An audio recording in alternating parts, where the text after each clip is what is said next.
পাকিস্তানের একটি নিষিদ্ধ পল্লীর গল্প এটি, যে জায়গার নাম হীরামান্ডি। প্রথমে এটি নবাবদের আড্ডাখানা হলেও পরবর্তীতে এটি পরিণত হয় পতিতালয়ে। আর এটি সময়কাল ছিল দেশভাগের সময়, যখন ইংরেজরা ভারতবর্ষকে ভেঙে দুই ভাগে ভাগ করার ষড়যন্ত্র করছিল।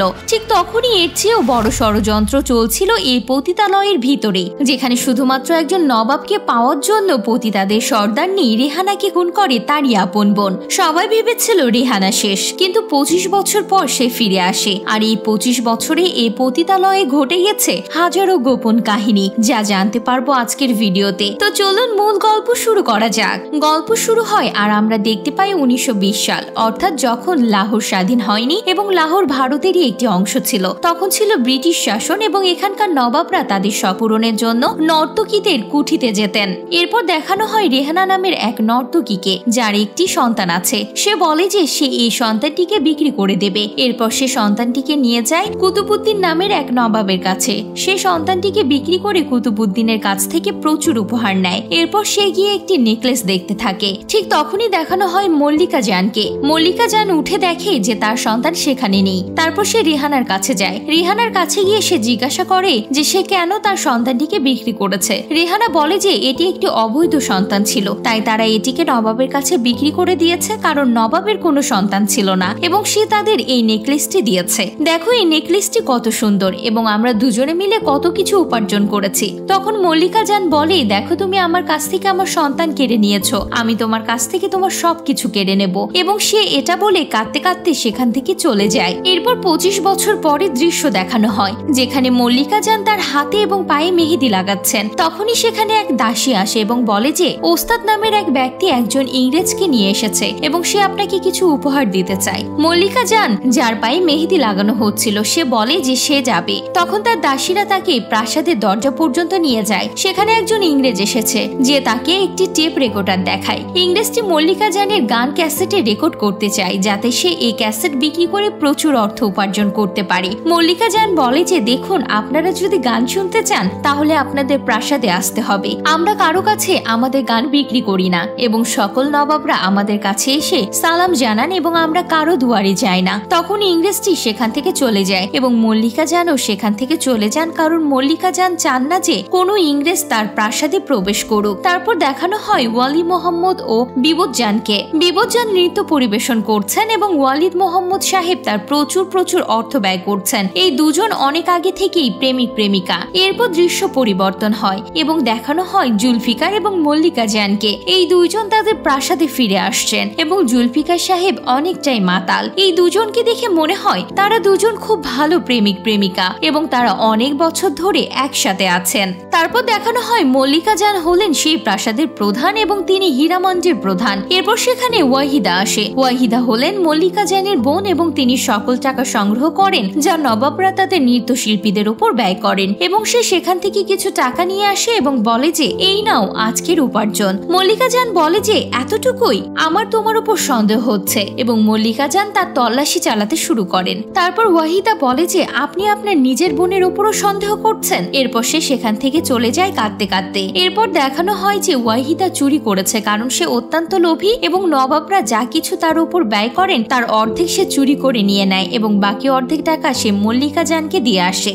এবং তারপর দেখানো হয় আলমজেবকে। আলমজেব হলেন মল্লিকা জানের মেয়ে এবং তিনি একজন বিখ্যাত কবি হতে চান। এবং তারপর মল্লিকা জানের আদেশ আসে যে আলমজেবকে সাজিয়ে নিয়ে এসো। তার দাসী আলমজেবের কাছে যায় এবং যখন সে আলমজেবকে সাজাতে যাচ্ছিল তখন একটি মুক্তার হার পড়ে যায় এবং ভেঙে যায়। সে মুক্তার হারটি খুবই মূল্যবান ছিল এবং দাসীটি ভয় পায় যে হারটি ভাঙার জন্য মল্লিকা জান তাকে শাস্তি দেবেন এবং শাস্তি হিসেবে তাকে কারো কাছে বিক্রি করে দেবেন। এরপর আলমজেব বলে যে তোমার কিছু হবে না, আমি আছি। এবং সে সব মুক্তা সংগ্রহ করে মল্লিকা জানের কাছে নিয়ে যায় এবং বলে যে আমাদের কাছ থেকে এই মুক্তার হার ভেঙে গেছে। মল্লিকা জান বলে যে দেখো এই মুক্তার হার খুবই মূল্যবান ছিল এবং বলো এই হারে কতগুলি মুক্তা ছিল। আলমজেব বলে যে এই হারে 100টি মুক্তা ছিল। মল্লিকা জান বলে যে না, এতে 101টি মুক্তা ছিল। তাহলে একটি মুক্তা কোথায়? যাও এবং তা খুঁজে নিয়ে আসো, কারণ একটি মুক্তা ছাড়া বাকি সব মুক্তাই ব্যর্থ। এবং সে মুক্তাগুলো ফেলে দেয়। এরপর সে বলে যে যদি তুমি মুক্তাটি না পাও তাহলে আমি এই দাসীকে বিক্রি করে দেব। পরে কোনোভাবে আলমজেব সে মুক্তাটি খুঁজে পেয়ে তার মায়ের কাছে দিয়ে দেয় এবং মল্লিকা জান খুশি হন এবং বলে বলে যে ঠিক আছে, তুমি এখন বড় হয়ে গেছো এবং তুমি এখন নৃত্যশিল্পী হওয়ার যোগ্য, তাই আমরা তোমার প্রথম নৃত্য পরিবেশন রীতি পালন করব এবং আগামীকাল এর ঘোষণা দেব।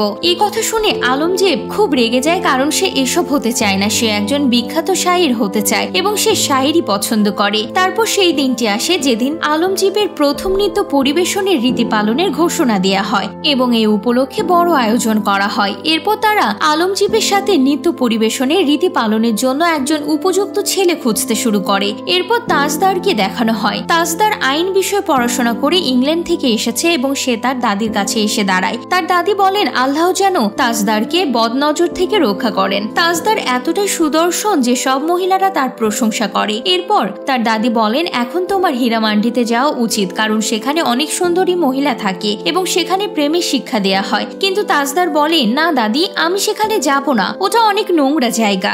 এরপর তাজদার তার বাবার কাছে গিয়ে বলে আমাদের ইংরেজদের হাত থেকে মুক্তি পেতে হবে, কারণ ইংরেজরা আমাদের উপর অত্যাচার করছে। তার বাবা বলেন আমরা কিছুই করতে পারবো না, ইংরেজরা আমাদের উপর সবসময় শক্তিশালী থাকবে। কিন্তু তাজদার বলে এমন কিছুই হবে না, আমরা শীঘ্রই ইংরেজদের এখান থেকে বিতাড়িত করব। এরপর কটরাইট নামক একজন ইংরেজকে দেখানো হয় যিনি মল্লিকা জানের জন্য অপেক্ষা করছেন এবং সেখানে আছে ওয়াহিদা। ওয়াহিদা সেই ইংরেজের কানে ফিসফিস করে বলছে যে সে মল্লিকা জান খুব নিষ্ঠুর এবং সে আপনাকে ও সবকিছু ধ্বংস করে দিবে। এরপর কটরাইটের কাছে একটি নিমন্ত্রণ আসে। মল্লিকা জান তাকে তার প্রাসাদে ডেকে পাঠান, কারণ আজ অবধি কোনো ইংরেজকে সে প্রাসাদে প্রবেশের অনুমতি দেয়া হয়নি। মল্লিকা জান সে ইংরেজকে শুধুমাত্র এই কারণে ডেকে পাঠিয়েছেন কারণ সে একজন উচ্চপদস্থ অফিসার। যখন সে মল্লিকা জানের কাছে যায় তখন মল্লিকা জান পুরোপুরি পর্দায় ঢাকা থাকেন এবং কোনো দাসী তার মুখ দেখাতে রাজি হয় না। এরপর সেই অফিসার বলেন আপনার বিরুদ্ধে অনেক মামলা চলছে এবং আপনি অবৈধভাবে মেয়েদেরকে আটকে রেখেছেন। এরপর মল্লিকা জান বলেন এখান থেকে চলে যান আর কখনো এখানে ফিরে আসবেন না। সেই ইংরেজ রেগে গিয়ে চলে যায়। তারপর কাটরাইটকে দেখানো হয় যিনি ওস্তাদের সাথে দেখা করেন। ওস্তাদ সব খবর এদিক ওদিক প্রচার করে বেড়ায় এবং মল্লিকা জানের বিরুদ্ধে মিথ্যা রচনা করতে থাকে। কাটরাইট বলে তুমি আমাকে সব খবর এনে দেবে। তারপর মল্লিকা জানকে দেখানো হয় মল্লিকা জান একটি পার্টিতে যাচ্ছিলেন এবং তখন তার মেয়ে আলমজীব আসে। আলমজীব বলে আমার শরীর খারাপ, তাই আমি পার্টিতে যেতে পারছি না। তখন তার মা বলেন ওখানে বিখ্যাত শায়ের আসছেন। আলমজীবের ভুল ভেঙে যায় কারণ সে শায়েরের ভক্ত এবং যিনি শায়েরি আবৃত্তি করতে আসছেন তিনি লাহোরের একজন বিখ্যাত শায়ের। তখন সে বলে ঠিক আছে আমি যাব, কিন্তু মল্লিকা জান বলেন দেখো তোমার শরীর খারাপ, তাই তুমি বাড়িতে থাকবে এবং আমাদের সাথে যাবে না। মল্লিকা জান তার রথে চড়ে চলে যান। আলমজীব তার রথের পেছনে সে পার্টিতে যাওয়ার জন্য রওনা দেয়। তারপর শায়েরকে দেখানো হয়। আলমজীব শায়েরকে দেখে অভিভূত হয়ে যায় এবং তখনই তাজদারের সাথে তার দেখা হয়। তাজদার আলমজীবকে দেখে মুগ্ধ হয়ে যায়। সেই শায়েরের আসরের পরিবেশ নষ্ট হয়ে যায়। আলমজীব সেখান থেকে চলে যায়। এরপর মল্লিকা জান তাজদারের সাথে দেখা করেন। তাজদার রূঢ়ভাবে কথা বলে কারণ সে হীরামান্ডির মেয়েদের পছন্দ করে না। এই কারণে মল্লিকা জান বলেন আপনি তাকে হীরামান্ডিতে পাঠিয়ে দিন, আমরা তাকে শিষ্টাচার শিখিয়ে দেব। তারপর আলমগীর আবার রথে চেপে বসে, কিন্তু এবার মল্লিকা জান তা বুঝতে পারেন। কিন্তু সেই রাতে মল্লিকা জান তাকে কিছু বলে না। কিন্তু সকাল হতে মল্লিকা জান আলমজীবের সব বই পুড়িয়ে ফেলেন। এরপর আলমজীব খুব রেগে যায় এবং কান্না করে বলে আমি ভুল করেছি, আমাকে শাস্তি দিন, কিন্তু কেন আমার বইগুলো পুড়িয়ে ফেলেছেন? কিন্তু মল্লিকা জান কিছু শোনেন না এবং খুব নিষ্ঠুর আচরণ করেন। এরপর আলমজীব তার বোন বিব্বুর কাছে যায়। বিব্বু ওয়ালি সাহেবের সাথে বসেছিল।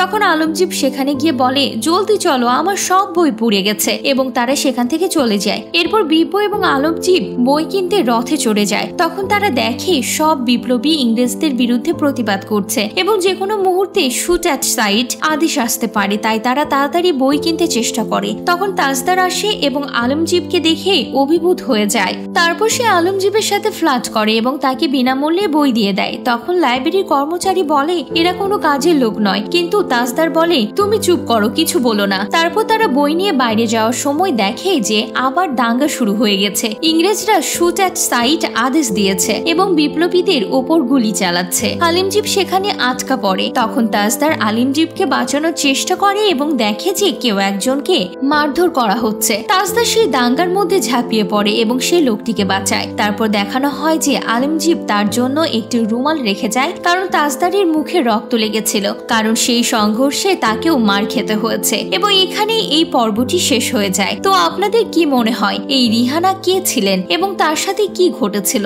কারণ মল্লিকা জান রিহানার কাছ থেকে সমস্ত সাম্রাজ্য ছিনিয়ে নিয়েছিল এবং কিভাবে ছিনিয়ে নিয়েছিল তা আপনারা জানতে পারবেন পরবর্তী পর্বে।